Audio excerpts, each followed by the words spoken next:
Hi mga ka-neighbors. Ayan si Don Nicolo. Hindi niya alam kung paano niya abutin yung chicken niya.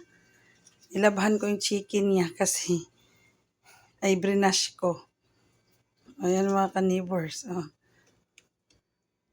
Panoorin natin si Don Nicolo. Pagsikapan mo para makuha mo yung chicken mo. Hindi ka marunong mag-clean ng chicken mo. Oh. Ano mga ka-neighbors, ibibigay ko kaya nakakaawa naman. Sige na, get your chicken. Get your chicken, anak. Sige na. Ang cute nga ng chicken, oh. Ay mga ka-neighbors. Humingi na ng tulong. Oh, abutin ko na. Lapit-lapit ko na mga ka-neighbors.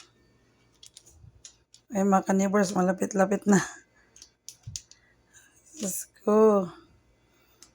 Tulungan niyo po ako.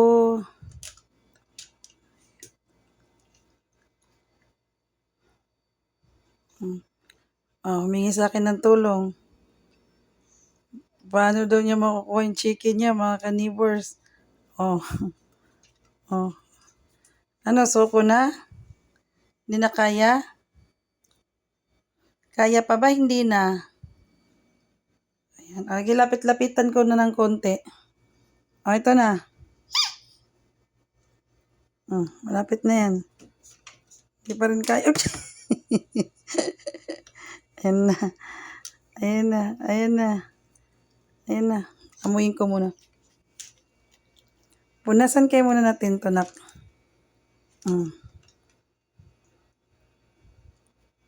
na mga kanimo siya nagwagi. Kawawa naman. Okay. Yay! Very good. Oh, yan sis ko mga kanibors. Oh, see you later, alligator, mga kanibor. Dinala na sa kwarto.